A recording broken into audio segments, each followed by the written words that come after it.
Good evening and welcome to the Sunday night review of the HydeNet International Market Report. I'm Don Oshman.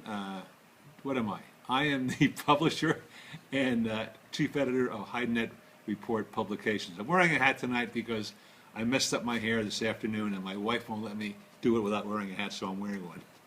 Anyway, thanks for watching. European report this week. We talk about, and Craig Rolson, the editor, talks about how the abattoirs push prices higher regardless of the demand. They were just such a great, strong, sold position they could do that. Chinese buying in Europe was on the slow side on certain items, but okay on other ones. It's a seller's market regardless of less interest because the hides are in strong hands, as I just said, and a firm undertone in the European market. There's been a pickup in furniture upholstery, leather furniture upholstery business, both from China and Italy, which helped the market for the kind of hides that go into that upholstery. In the U.S., to the amazement of many, Texas continued to be very firm, went up $1, although in addition to heavy native steers that went up $1, the other native steers did not and stayed firm, albeit steady.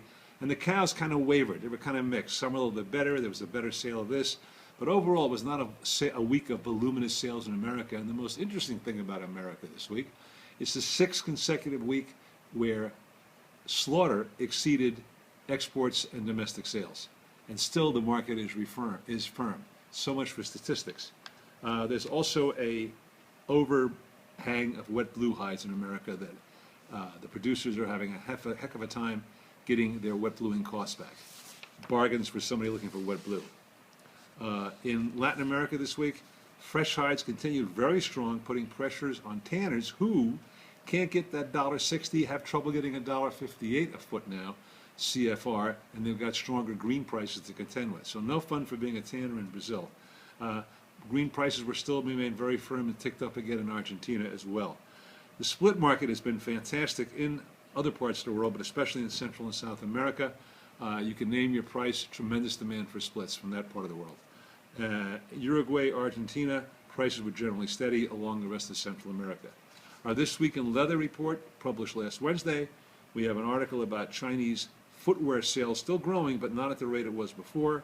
A Chinese tanner, not fat tanner, footwear manufacturer is opening a very large facility in Ethiopia. Cheaper labor. Can you imagine? This is like hauling coals to Newcastle. The labor is becoming too expensive in China, they're going to Africa.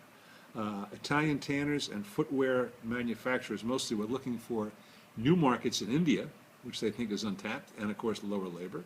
And furniture orders for May were okay, nothing special in America. And there was a merger of a Spanish sheep and goat co-op, which might have some ramifications for that trade in Europe. So that's the news for tonight, and we direct you all to watch this report, of course, which you are, at www.hydenet.com, and to sign up for a free trial so that you too can see why people in our industry throughout the world in over 50 countries rely on HydeNet.com for their market information. Thanks for watching.